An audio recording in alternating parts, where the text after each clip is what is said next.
Hello दोस्तों, मैं ललिता दहिया। स्वागत है आपका study IQ IAS Hindi channel पे।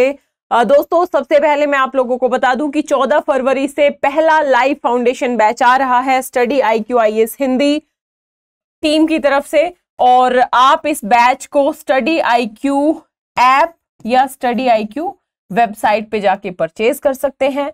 बैच लेने से पहले आपको LD लाइव कोड का यूज करना है, तो आपको ये बैच मात्र 18,999 रुपए में मिल जाएगा। याद इस बात को रखना है कि लगभग 13 से 14 महीने में का सिलेबस पूरा कंप्लीट हो जाएगा, और साथ ही PT main CSET current affairs और इसके साथ ही आंसर राइटिंग, मेंटोरशिप, बहुत सारी सुविधाएं आपको मिलेंगी। यदि आप चाहते हैं कि एक सही मार्गदर्शन में सही टीम के साथ आप अपनी तैयारी को आगे बढ़ाएं, आप अपनी सफलता को सुनिश्चित करें, तो आप निश्चित तौर पे आप इस बैच से जुड़ सकते हैं। 14 फरवरी शाम 6 बजे से ये बैच शुरू हो रहा है, और कोर्स परचेज करने से पहले LD लाइव कोड का यूज करना है आप लोगों को। ठीक है, बात करें आज किस टॉपिक पे बात करने वाले हैं, तो टॉपिक होगा ड्रग्स। बहुत बड़ी समस्या बन चुका है, और स्पेशली एक रिपोर्ट आई केरल में ड्रग्स के मामले बहुत ज्यादा बढ़ते जा रहे हैं। वैसे तो भारत के बहुत सारे राज्यों में ड्रग्स, आपने देखा होगा कि पंजाब में बहुत बड़ी मात्रा में ड्रग्स के जो मामले हैं वो देखने को मिले। इसके साथ ही गोवा जैसे जो छोटे छोटे राज्य हैं वहां पे, साथ ही केरल में ड्रग्स के मामले बढ़ते जा रहे हैं। तो केरल के साथ ही हम इस बात पे गौर करेंगे कि आखिर ड्रग्स के पीछे के कारण क्या है, या ड्रग्स के जो प्रभाव होते हैं भारतीय समाज पे, लोगों पे, ड्रग्स के क्या क्या प्रभाव हो सकते हैं, ड्रग्स को रोकने के लिए भारत सरकार की तरफ से कौन कौन से कदम उठाए गए हैं। इन सारे मुद्दों को हम आज इस परिचर्चा में पढ़ने का प्रयास करेंगे। तो सबसे पहले तो मैं आप लोगों को बता दूं कि मेन न्यूज क्या है। केरल में ड्रग्स की समस्या 6 वर्षों में मामलों में आप देख सकते हैं लगभग 300% की वृद्धि हुई है, और गिरफ्तारियों में 90% की वृद्धि हुई है, जो अपने आप में एक सही सूचक है कि भाई देखो, मामले बढ़ते रहे, यदि हमारी एजेंसियां उन मामलों पे सही तरीके से कार्यवाही ना करें तो कहीं ना कहीं वो एक समस्या की बात है। मामले भी बढ़ रहे हैं, गिरफ्तारियां भी बढ़ रही हैं, लेकिन हमें उन मामलों को कम करने की दिशा में प्रयास करने पड़ेंगे। सरकार के द्वारा जितने भी नीतियां हैं ड्रग्स से लड़ने के लिए, उन नीतियों का बेहतर तरीके से क्रियान्वयन करना पड़ेगा। मुद्दा है ये कहां पे यूज होगा? आप GS पेपर 2 में स्वास्थ्य और संबंधित मुद्दे और ड्रग्स से संबंधित अलग से क्वेश्चन भी आपका बन सकता है। ठीक है, एक बार बात कर लेते हैं संदर्भ। जैसा कि मैंने आपको बताया, 2022 में केरल में ड्रग्स, शराब और प्रतिबंधित जो तंबाकू उत्पादों से जुड़े मामलों में अत्यधिक वृद्धि देखी गई। और जैसा कि एक रिपोर्ट है कि पिछले 6 वर्षों में ड्रग्स से संबंधित मामलों में लगभग 300% की वृद्धि यहां पे देखी गई है, जो यह सुझाव देता है कि राज्य के लिए ड्रग्स एक नई समस्या बन गई है। अब भारत की ही एक बड़ी समस्या है ड्रग्स, उसके पीछे का कारण क्या है? यदि हम पृष्ठभूमि से पहले एक कारण की बात करें तो देखो, भारत की लोकेशन देखिए आप, ये है भारत।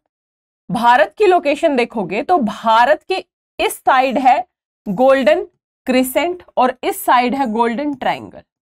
गोल्डन क्रिसेंट में आपका अफगानिस्तान, ईरान, पाकिस्तान जैसे देश आते हैं, जो अफीम के बहुत बड़े केंद्र हैं यहाँ पे। और यहाँ पे गोल्डन ट्रायंगल की यदि आप बात करें तो थाईलैंड आपका, लाओस और आपका म्यांमार, जो कि हमारा पड़ोसी देश है। ये है, यहां से अब भारत बीच में है भाई, यहां से भी सप्लाई हो रही है ड्रग्स की, यहां से भी सप्लाई हो रही है ड्रग्स की। बेरोजगारी है, युवा है, और एक रिपोर्ट ये कहती है कि जो ज्यादातर ड्रग्स कंज्यूम करने वाला वर्ग है, आयु वर्ग है, वो 15 से 35 साल है। तो 15 से 35 साल वाला आयु वर्ग ड्रग्स यदि एक बार लेना शुरू कर देता है तो उस ड्रग्स को छोड़ने के लिए विल पावर उसमें उतनी ज्यादा नहीं हो पाती है ना भाई। ये एक उम्र ऐसी होती है जब नासमझी ज्यादा होती है इंसान के अंदर, तो ऐसे में ड्रग्स से मुक्ति का जो रास्ता है उसके लिए बहुत बड़े स्तर पे प्रयास करने पड़ेंगे। तो इसलिए ये जो ड्रग्स है ना, ये भारत की बहुत बड़ी समस्या बनी हुई है। उसके पीछे का ज्योग्राफिकल आधार मैंने आपको बताया, गोल्डन क्रिसेंट और गोल्डन ट्रायंगल।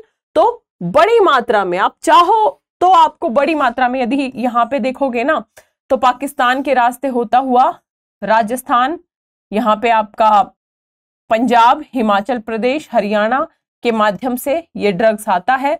यहां आप देखोगे तो गोवा इत्यादि के माध्यम से, और इस साइड नॉर्थ ईस्ट के रास्ते ड्रग्स की बड़े स्तर पे तस्करी होती है भारत में। ठीक है, तो ये ज्योग्राफिकल रीजन है। अब यदि हम देखें पृष्ठभूमि, आंकड़े ये बता रहे हैं, यहां पे हम विशेष तौर पे पहले केरल की बात करेंगे। पुलिस ने 2022 में narcotics, drug and psychotropic substance, याद रखना है इसको, शॉर्ट में बोलते हैं एनडीपीएस, एनडीपीएस एक्ट। इस एनडीपीएस एक्ट के तहत लगभग 27,000 मामले दर्ज किए हैं, और जो 2016 की तुलना में 300% से अधिक ज्यादा है। 27,000 मामले मात्र 2022 में एनडीपीएस के तहत दर्ज किए हैं पुलिस ने। एनडीपीएस बहुत इंपॉर्टेंट हो जाता है आपके पीटी के पॉइंट ऑफ व्यू से, एनसीबी बहुत ज्यादा इंपॉर्टेंट हो जाता है। सर्च करना गूगल पे, कुछ काम कर लिया करो, सर्च करके उसे पढ़ो एक बार, एनडीपीएस को पढ़ो, एनसीबी को पढ़ो, एनसीबी के पूरे स्ट्रक्चर को पढ़ो। यहां से क्वेश्चन पीटी में बनने की बड़ी संभावना होती है हमेशा, ध्यान रखना। ये तो है भाई पृष्ठभूमि।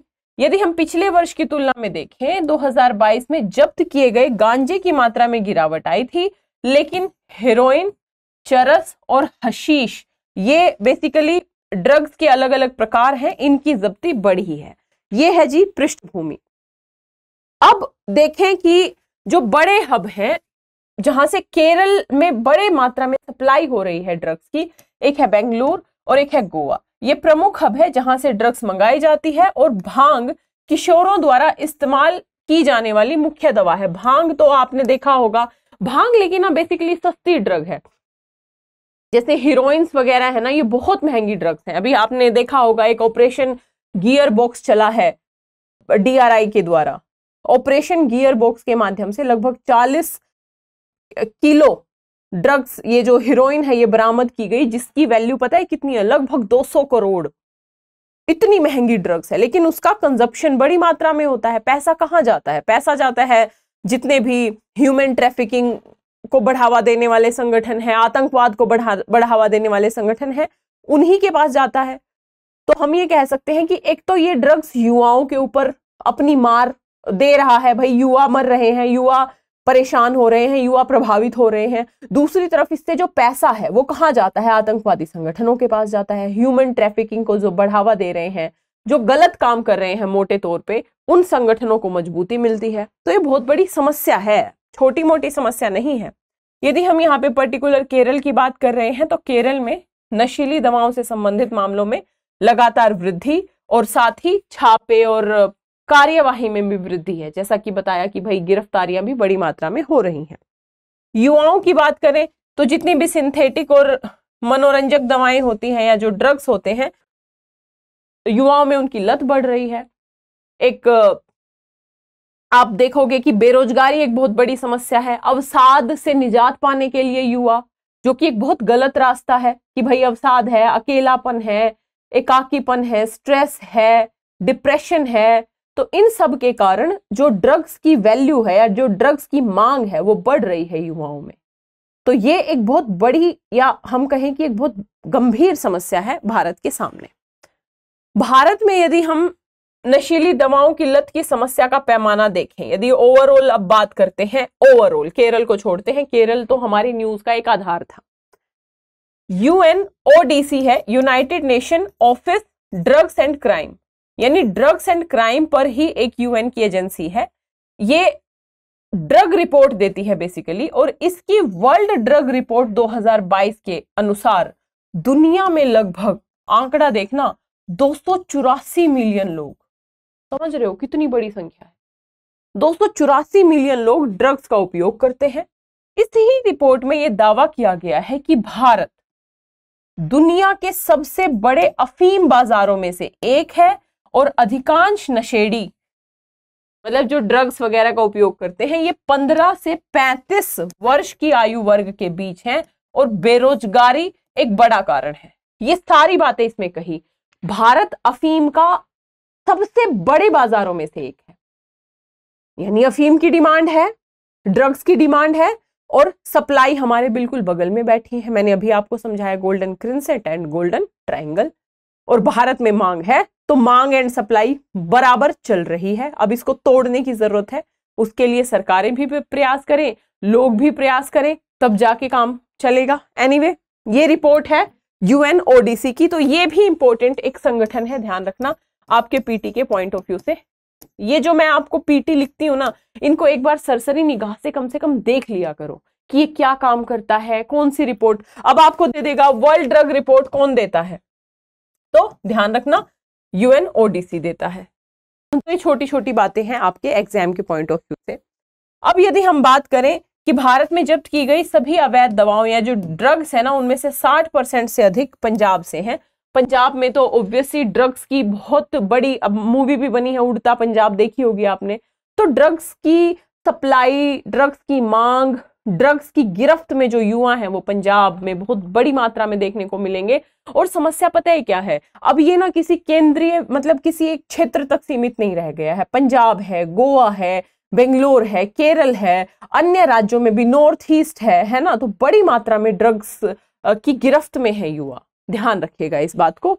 तो ये समस्या का एक पैमाना है, ओवरऑल विश्व का बता दिया, भारत का बता दिया। अब हम ये देखेंगे कि आखिर क्यों चुनौती है, इस ड्रग्स के कारण क्या प्रभाव हैं, इस ड्रग्स के क्या प्रभाव हैं व्यक्ति के ऊपर, अर्थव्यवस्था के ऊपर, सोसाइटी के ऊपर और राष्ट्रीय सुरक्षा के ऊपर। इन चारों आधारों पे यदि हम देखें तो सबसे पहले यदि हम व्यक्ति के आधार पे बात करें तो भाई जो व्यक्ति ड्रग लेता है तो अनजाने में चोट लगने, भाई दुर्घटनाओं, भाई यदि ड्रग लेके गाड़ी चलाएगा एक्सीडेंट की ज्यादा संख्या होगी, लोगों की जान का नुकसान होगा, माल का नुकसान होगा, तो चोट लगने। घरेलू हिंसा, यदि व्यक्ति ड्रग्स लेगा तो ज्यादा संभावना इस बात की है कि जो घरेलू हिंसा जैसी घटनाएं हैं वो ज्यादा बढ़ेंगी। तो कहीं ना कहीं महिलाओं के अधिकारों के मुद्दे से भी ये जो समस्या है ये जुड़ी हुई है।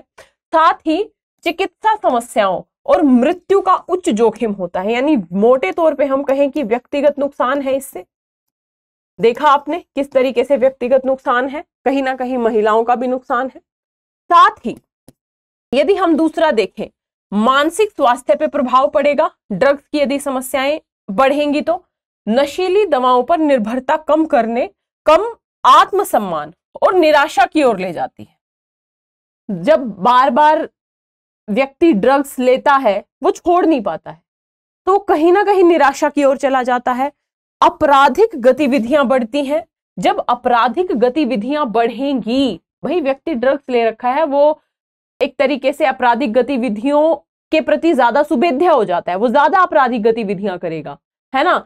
जिसमें हम देख सकते हैं कि मर्डर से लेके रेप जैसी जो घटनाएं हैं, यौन उत्पीड़न जैसी घटनाएं हैं, ये ज्यादा आएंगी। और जब आपराधिक घटनाएं बढ़ेंगी, देखो सारी चीजें ना आपस में जुड़ी हुई हैं, इंटरलिंक हैं। जब आपराधिक गतिविधियां बढ़ेंगी तो कहीं ना कहीं कानून व्यवस्था के समक्ष चुनौतियां उत्पन्न होंगी और आत्महत्या की प्रवृत्ति को भी जन्म दे सकता है।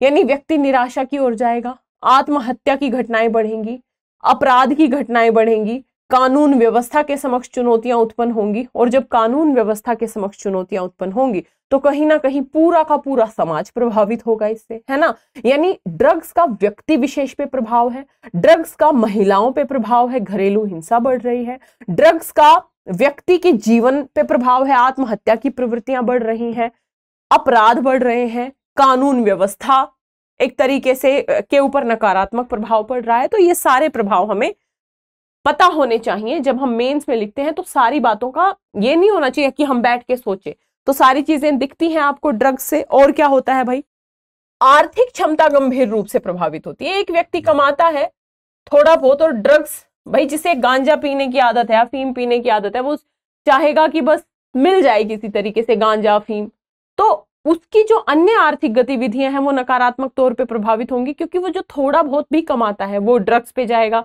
या ज्यादा भी कमाता है और ड्रग्स पे वो खर्च करता है तो दूसरे क्षेत्र अपने आप प्रभावित होंगे आर्थिक तौर पे।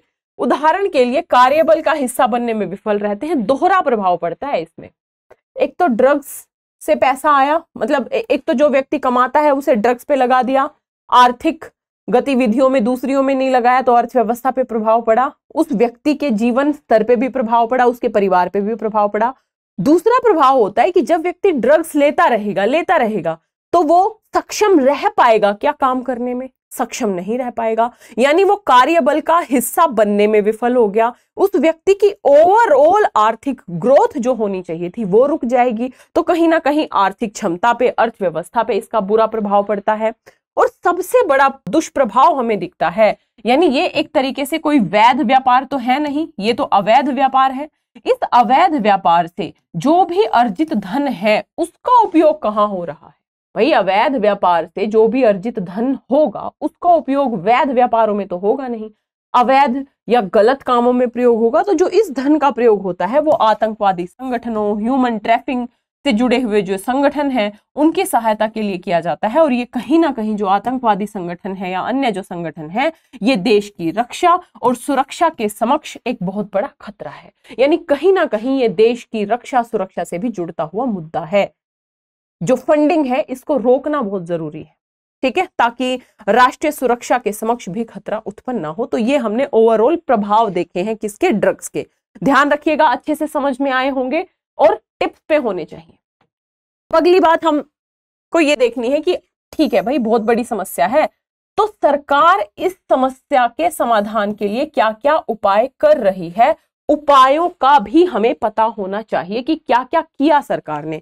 तो ध्यान रखिएगा, सबसे पहला कदम हम इसमें सबसे बड़ा कदम देखेंगे, एनडीपीएस एक्ट आया 1985 में।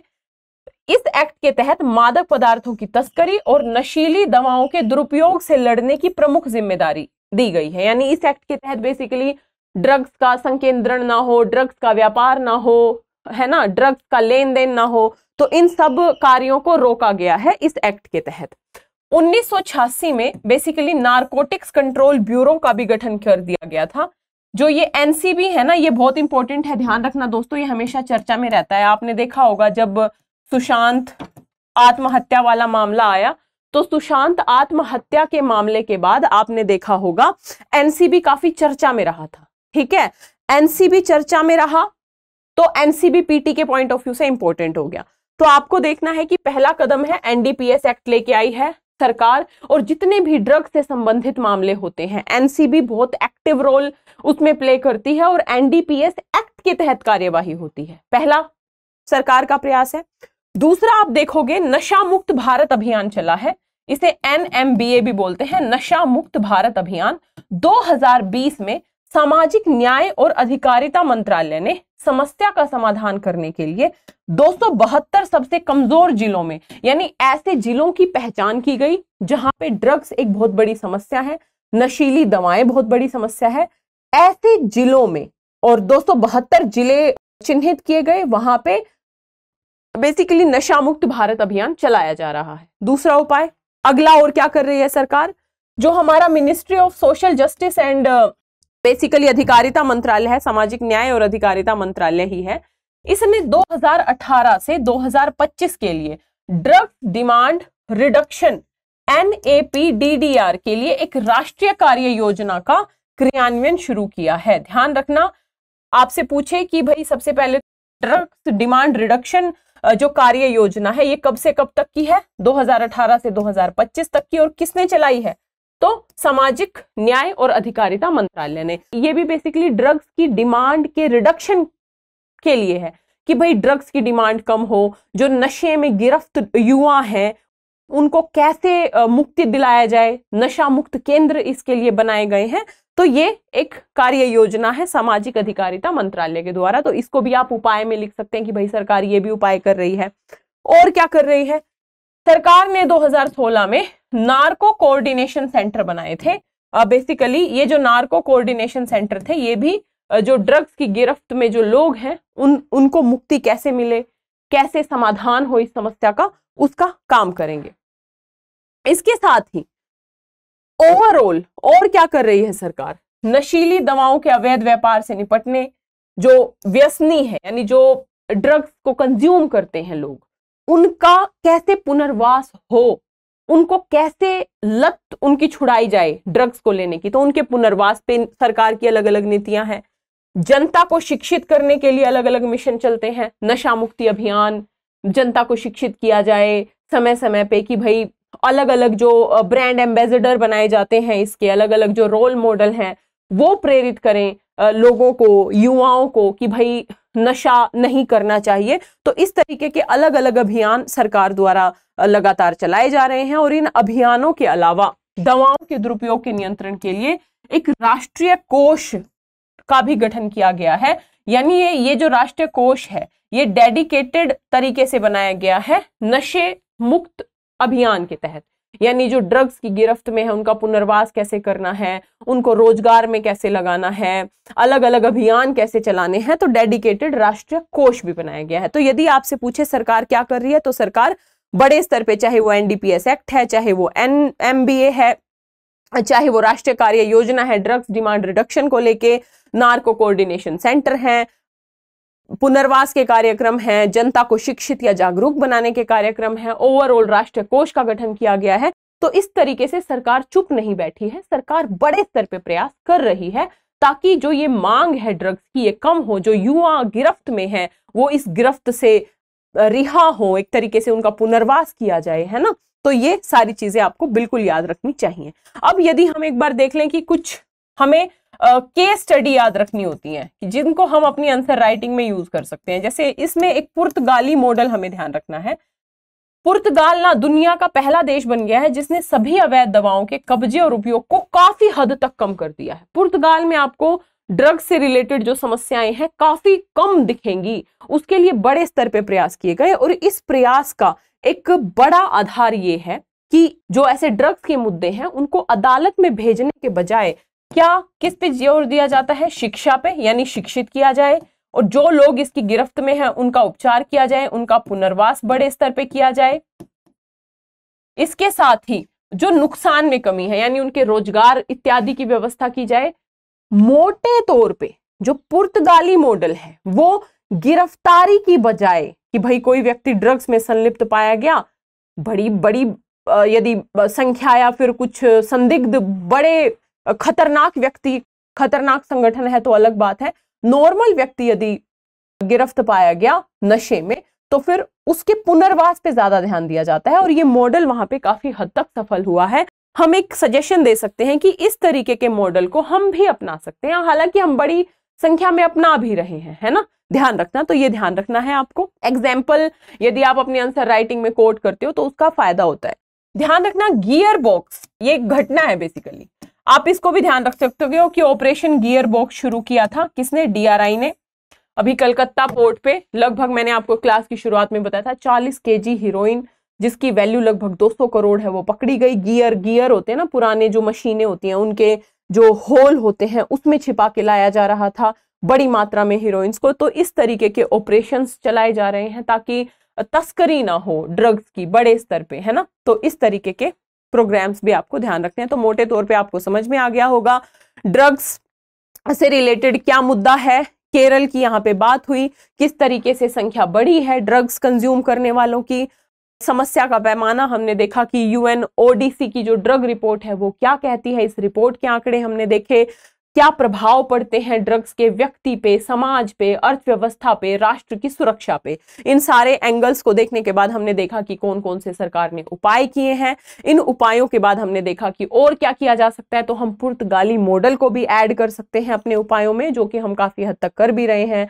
हम पुनर्वास योजना चला रहे हैं, हमने कोष बनाया है, हम डिमांड को कम करने के लिए कार्य योजना चला रहे हैं। तो इस तरीके के प्रयास हम कर भी रहे हैं। और साथ ही मोटे तौर पे ये जो टॉपिक है आपके लिए काफी इंपॉर्टेंट है, मेंस के पॉइंट ऑफ व्यू से भी और पीटी के पॉइंट ऑफ व्यू से। जो इसमें मैंने कुछ एजेंसियां बताई हैं, जैसे आपका एनसीबी है, यूएनओडीसी है, जो एक्ट है हमारा ड्रग्स से रिलेटेड, तो ये सारे पीटी के भी इंपॉर्टेंट है। होप आपको आज की क्लास अच्छी लगी होगी।